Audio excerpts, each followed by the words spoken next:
Bonjour et bienvenue dans Capsule, votre série qui parle entrepreneuriat et parcours d'entrepreneurs et d'entrepreneuses.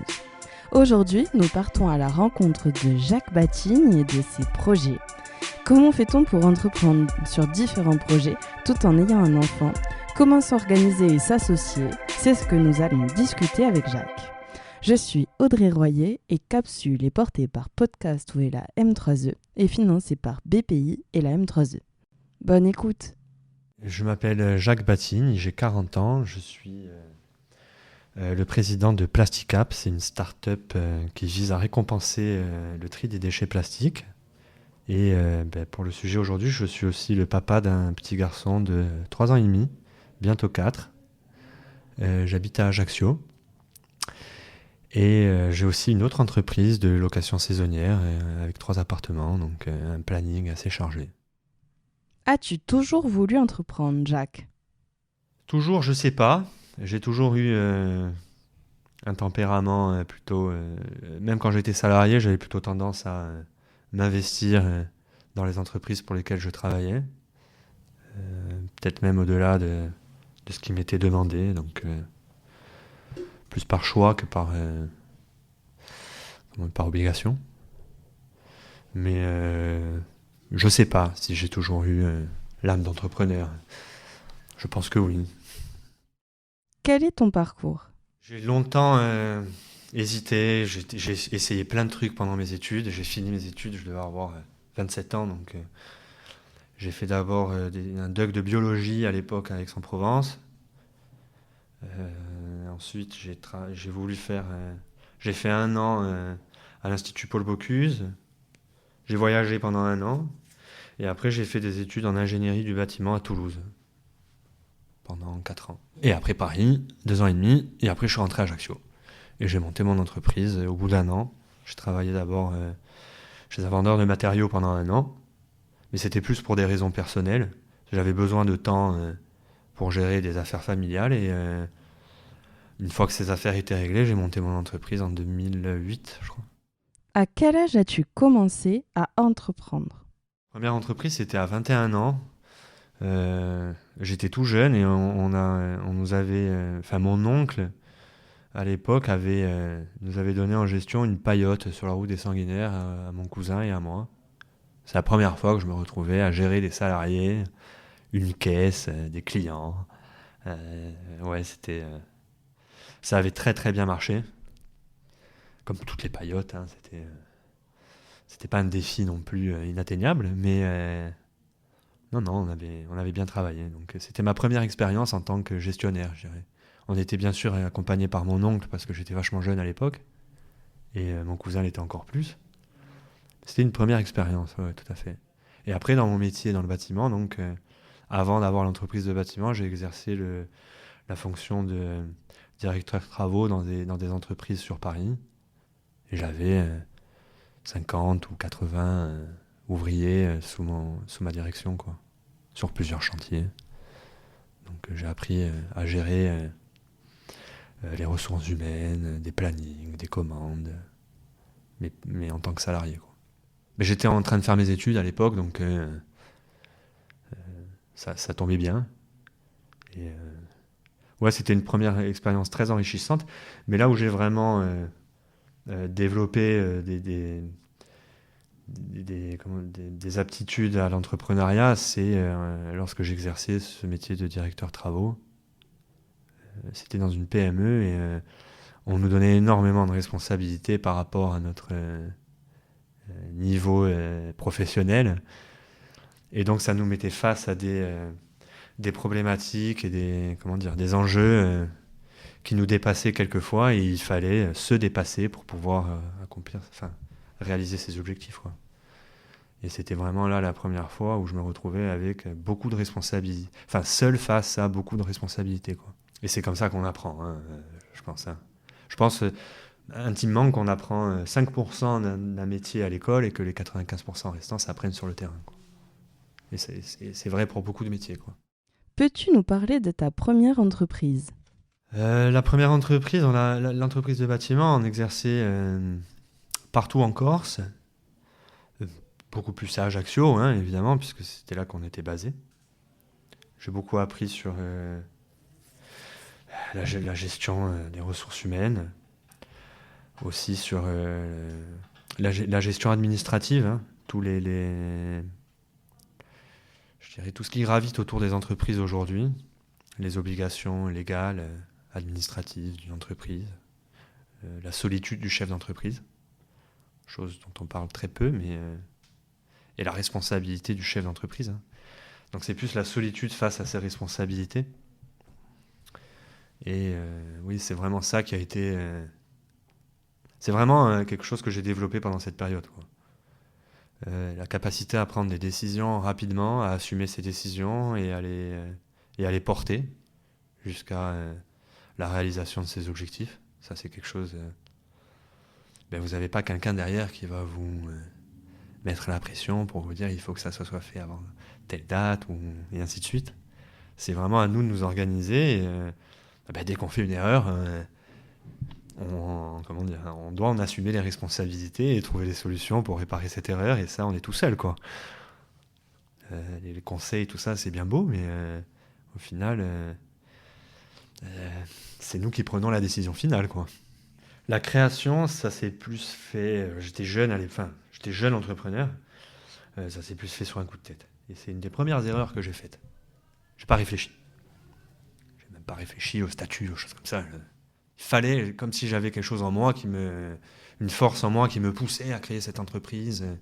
Il fallait que je pilote une entreprise. C'était quelque chose qui me faisait beaucoup souffrir. Et je ressentais vraiment un manque à ce niveau-là. Donc une des premières erreurs que j'ai faites, ça a été de me précipiter, de faire les choses vite. J'ai peut-être pas choisi les bons statuts. Même au niveau du recrutement, je me suis peut-être un peu précipité. La taille des chantiers que je visais, c'était peut-être un petit peu gros. Ça a créé beaucoup de friction au début, beaucoup de prises de tête, hein. Enfin, moi je dis friction, mais voilà, beaucoup de contrariétés, beaucoup de choses comme ça.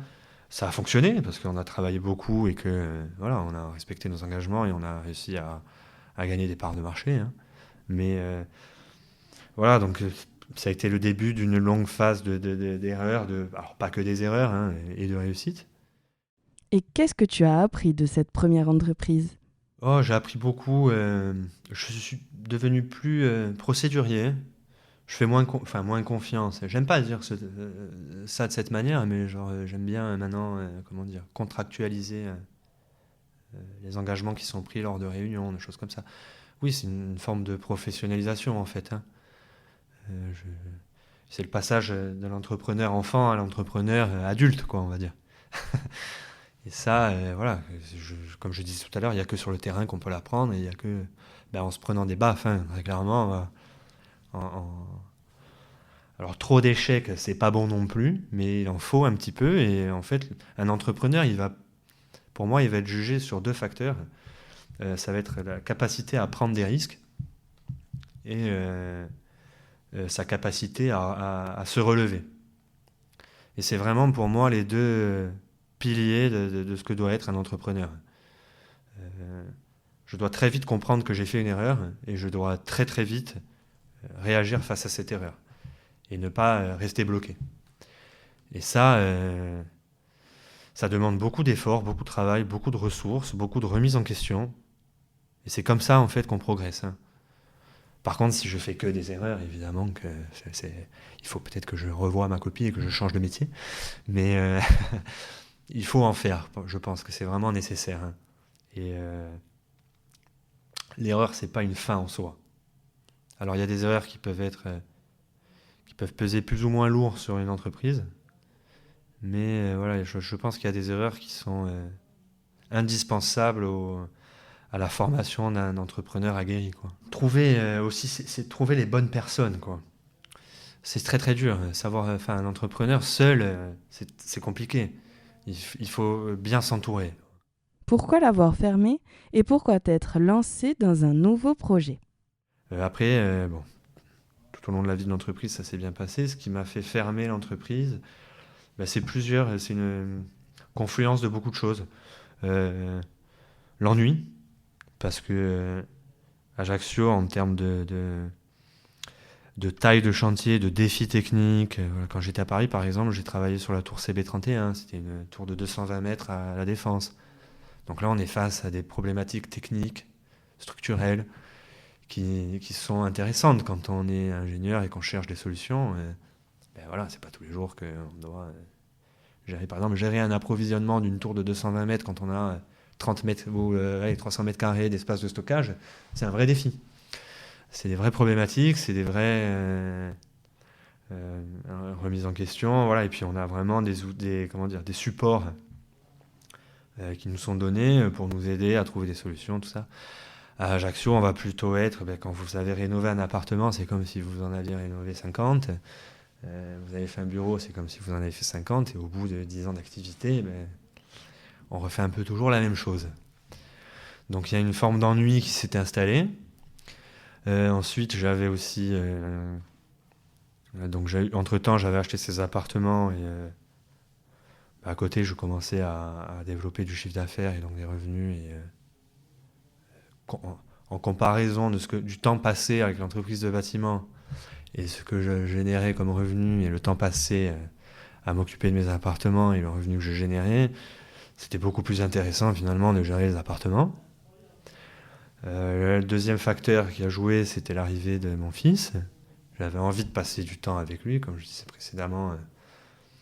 J'ai pas beaucoup vu mon père en grandissant parce qu'il travaillait beaucoup, et c'est quelque chose que je voulais pas nécessairement reproduire.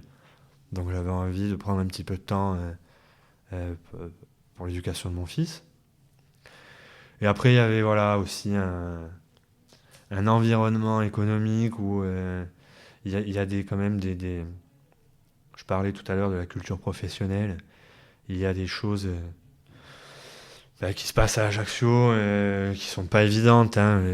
Notamment les retards de paiement, des clients qui mettent 1 an, 2 ans à vous payer.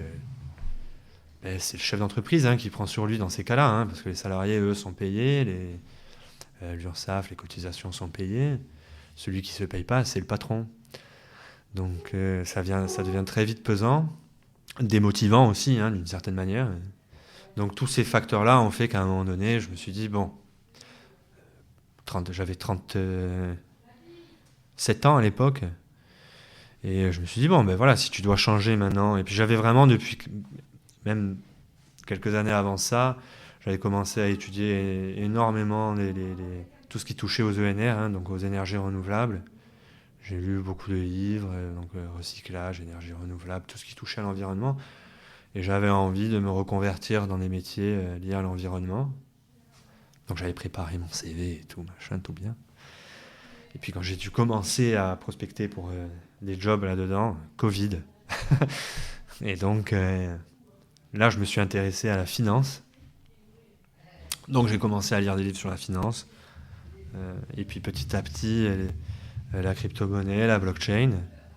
Et puis j'ai fait un mix de tout ça, de toutes ces passions, pour créer Plasticap. Donc une application mobile qui récompense le tri sélectif grâce à un écosystème construit sur la blockchain. Donc voilà, ça réunit un peu... Alors j'ai pas quitté le poste de chef d'entreprise, mais je fais un métier qui me plaît et donc fort des expériences passées, je prends le temps de bien choisir, de bien m'entourer, de bien choisir mes statuts, de bien... voilà. Et j'emprunte un chemin qui est diamétralement opposé. Voilà. D'essayer d'être moins seul, donc en m'inscrivant dans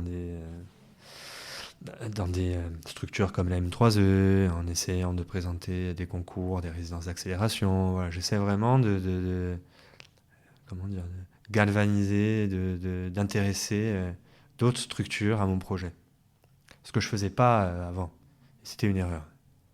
Je me voyais un peu comme ce chef d'entreprise, tout seul sur son bateau, à la barre, et voilà, seul dans la tempête. Alors que finalement, il y a tellement de dispositifs, tellement de gens qui peuvent vous aider, qui vous comprennent, qui vont vous orienter, qui vont, comme tu disais, te faire pivoter. Enfin, c'est vraiment très, très enrichissant. Je dirais, même humainement, des fois, cette solitude, elle n'est pas que professionnelle, elle est aussi humaine. Vous verrez énormément de gens, quand vous êtes chef d'entreprise, vous conseiller, vous dire ce qui est bien, ce qui n'est pas bien.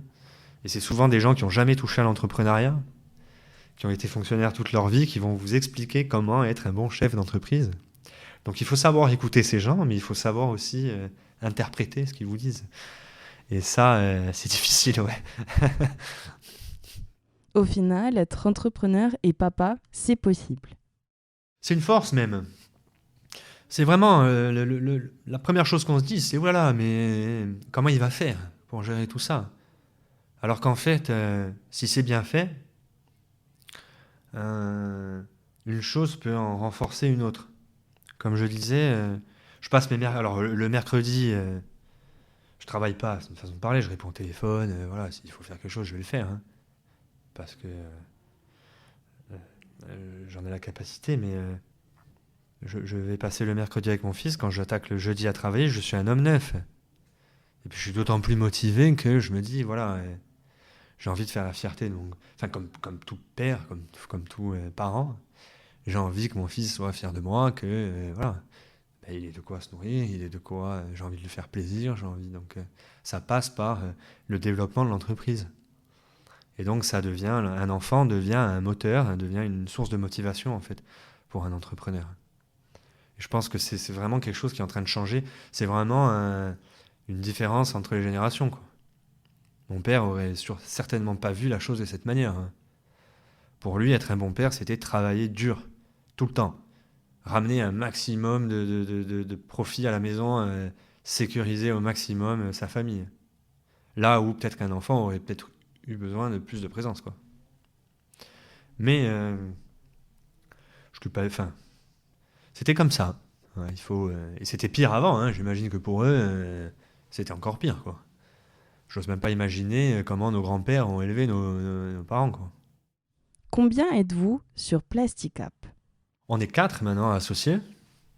Donc au début, j'étais tout seul. J'ai écrit un livre blanc, donc un document qui faisait à peu près une vingtaine de pages, dans lequel j'expliquais un petit peu les premières briques de ce que je voulais faire et de comment je voulais le faire, sans pour autant savoir exactement ce à quoi ça allait donner vie. Ensuite, Marc Albert m'a rejoint. Alors au début, pas en tant qu'associé, mais il était très intéressé par le projet. Il avait compris en fait ce que je voulais faire. Et donc, je l'ai pris au début comme prestataire de service, en lui expliquant très clairement dès le départ que je ne pourrais pas le payer si jamais le projet ne voyait pas le jour. Finalement, ensuite, on a été incubé à la M3E, on a eu la bourse French Tech. Entre-temps, Margot Poli qui nous a rejoint. J'avais besoin de quelqu'un au marketing, parce que c'est un sujet que je ne maîtrise pas du tout. Donc, plutôt que de me lancer dans des formations, dans les choses comme ça, et répéter des erreurs avant d'apprendre enfin comment ça marche, Margot nous a rejoint.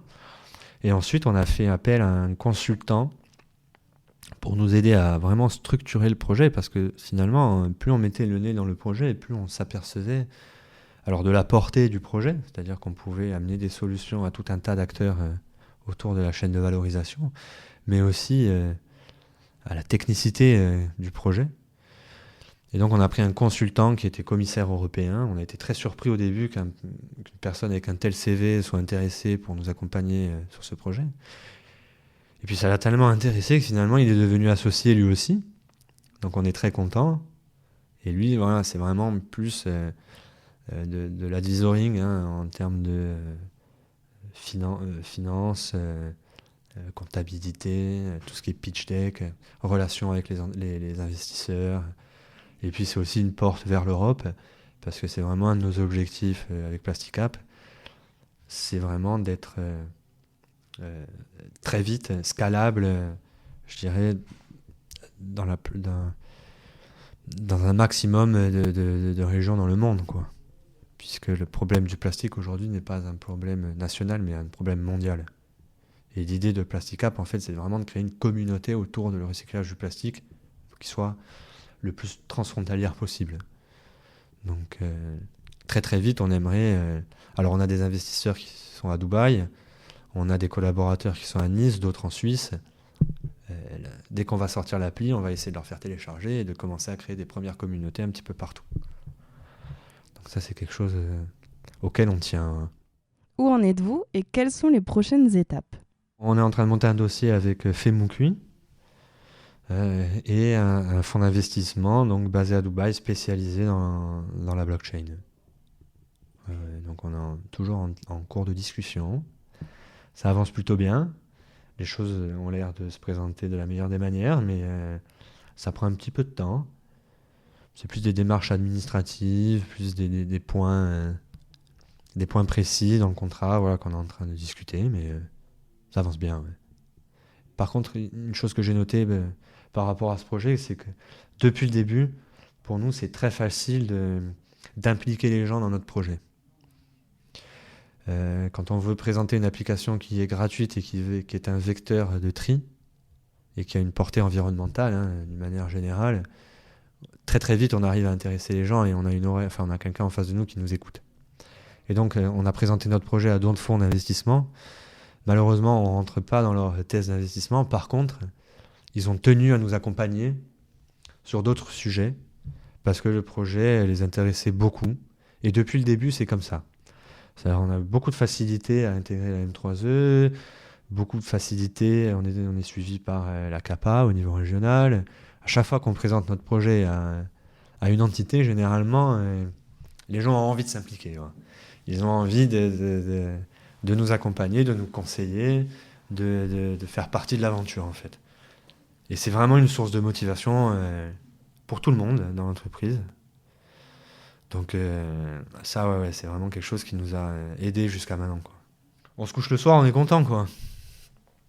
On se dit, bon, bah, s'il y a un mec au fin fond de Dubaï ou au bout du monde t'écoute et te dit, non mais attends, moi je veux monter dans le bateau avec toi, et même si c'était pas enfin, comment dire, si ça fait pas partie de mes objectifs, je veux en être, bah oui, ça fait plaisir, oui. Carrément, ouais.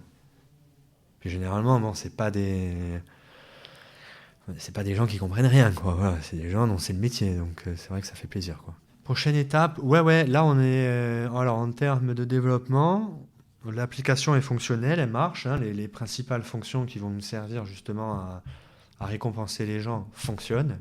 Là on est vraiment, oui, on les a testés, ça fonctionne, ça y est, notre écosystème il tourne. Il nous reste deux grandes choses à implémenter. La première, c'est tout l'environnement 3D. Donc ça, on a fait appel à un prestataire. On est très content, voilà, comme je disais tout à l'heure. Alors cette personne, on l'a contacté un peu au culot. C'est un développeur 3D qui bosse pour des grands groupes, genre il fait les films de Marvel et tout. Enfin, je me suis dit, j'ai rien à perdre, je vais lui envoyer un mail. Au pire, il me répond non, j'en ferai au méthode. Bon, il m'a répondu non au début, hein. Et puis au bout d'une semaine, il m'a rappelé, il m'a dit non, mais en fait, le projet me plaît beaucoup. Et j'ai vraiment envie, ouais, comme je disais juste avant, en fait, ce projet, il a quelque chose de magique, c'est qu'il arrive à fédérer les gens. Et donc, il m'a rappelé une semaine après, il m'a dit non, mais en fait, je vais trouver une place dans mon calendrier, je veux bosser sur ce projet, donc on a une chance énorme, c'est de pouvoir travailler avec cette personne. Il s'appelle Sébastien Tafan, je fais un petit peu de pub. Ouais, non, c'est un mec qui fait les films pour Marvel, qui fait les Game of Thrones, des choses comme ça, donc on s'attendait pas à avoir quelqu'un de cette carrure. Donc là, on est en train vraiment, on en est à 90%, on a à 90% fini l'environnement 3D. Et le prochain gros chantier auquel on va s'attaquer, c'est la tokenomie. Donc là, on est vraiment, la tokenomie, c'est la contraction de token et économie. Donc là, on est vraiment dans le domaine de l'ingénierie financière. Donc c'est ce qui va être la création de notre écosystème blockchain. Qu'est-ce qui fait que la récompense que je vais attribuer aux gens qui trient a de la valeur? Quelle valeur elle a, comment elle capture cette valeur et comment elle la redistribue à l'écosystème. Donc là, vraiment, on est sur des aspects financiers, techniques, mathématiques. Et donc là, on a fait appel à une société qui s'appelle DeepFi, qui est basée à Nice, et qui va nous accompagner voilà, donc à la conception. Et ensuite, on a une phase qui s'appelle une phase de modélisation. Donc on va établir des règles économiques, un peu comme une banque centrale établirait des règles de dilution de sa monnaie. C'est exactement la même chose en fait. Et puis ensuite, on a un travail qui est un travail de modélisation dans lequel on va établir une infinité de scénarios. Et en fait, on va avoir les limites, on va établir les limites de notre écosystème. Alors dans notre cas à nous, ça serait par exemple, qu'est-ce qui se passe si demain on a une explosion du nombre d'utilisateurs. Quel impact ça va avoir sur la valeur du token, de la récompense? Qu'est-ce qui se passe si demain, par exemple, ou si demain, tout le monde s'arrête de jouer du jour au lendemain? Quel impact ça va avoir finalement sur la valeur? La question, en fait, c'est comme si je dirais, qu'est-ce qui se passe si demain, tout le monde s'arrête de dépenser des euros? Quel impact ça a sur la valeur de l'euro? C'est exactement la même chose qu'on va matérialiser. En fait, on va modéliser avec des formules mathématiques. Qu'est-ce qui va se passer si demain, il se passe tel ou tel événement? Et en fait, ça va nous permettre de voir les limites de notre écosystème. Et de là, on va pouvoir mettre en place des process, des réactions qui vont être automatisées. On n'aura rien à faire. Voilà. Dans le cas où, par exemple, il y a 1 million d'utilisateurs qui s'inscrivent le même jour et que notre système collapse, sature. Le truc s'éteint parce qu'il y a trop d'utilisateurs. Et qu'on s'aperçoit que finalement, c'est au 990 millième que le truc sature. Eh bien, on va prévoir une fonction dans notre algorithme qui va faire que 900 000 utilisateurs, on va mettre des dispositifs en place pour éviter que le système collapse. Voilà. Donc, c'est un gros travail. On n'a pas les compétences en interne pour faire ça. Donc, on fait appel à des sociétés dont c'est le métier et qui sont spécialisées là-dedans. Et c'est on apprend énormément. Ça permet de faire maturer le projet. Et c'est vraiment un élément clé, ça, aujourd'hui, dans la blockchain, sur ce marché-là. Peux-tu nous présenter Plasticap en une phrase? Plasticap, oui, très rapidement, c'est un jeu mobile qui vise à récompenser le tri des déchets plastiques. Alors, un jeu mobile, c'est large, on va préciser un peu, tout le monde connaît, c'est un genre de Tamagotchi, où il vous sera demandé, si vous voulez nourrir votre avatar, de trier vos déchets. Alors la question qu'on nous pose souvent, c'est mais comment tu sais que l'utilisateur a trié ses déchets? Donc on a mis un système en place où l'utilisateur il a juste à scanner le code barre de son emballage plastique et à être géolocalisé à moins d'1 mètre d'une poubelle pour pouvoir récupérer sa récompense. Donc voilà, quand je dis parler du travail de simplification et d'accessibilité, c'est assez simple. On n'a pas trouvé plus simple pour l'instant. Donc, Et dernière petite question, ton fils, il est fier de toi? Il est un peu jeune aujourd'hui, il a 3 ans et demi. Donc on est plus... est-ce qu'il est fier de moi? J'espère qu'il sera. J'espère, ouais. Mais non, aujourd'hui, les considérations de mon fils, c'est plus caca-boudin. On est plus dans les Mr Freeze, les glaces, jouer. Et non, pour l'instant, j'ai pas pu encore lui expliquer exactement ce que je faisais. Je crois qu'il s'en fout un peu d'ailleurs. Mais lui, ce qui l'intéresse, c'est de passer du temps avec son papa, je pense. Trop bien. Oui, donc à ce niveau-là, je pense qu'il est fier. Ouais, ça va. C'était votre nouvelle série Capsule, produite par Podcastway et la M3E et financée par la M3E et BPI France. N'hésitez pas à nous dire ce que vous avez pensé de cet épisode et nous conseiller de nouvelles personnes à interroger. Vous pouvez également mettre une note à ce podcast pour nous soutenir et nous suivre sur les réseaux sociaux. Je vous dis à très vite pour une nouvelle interview. Bye.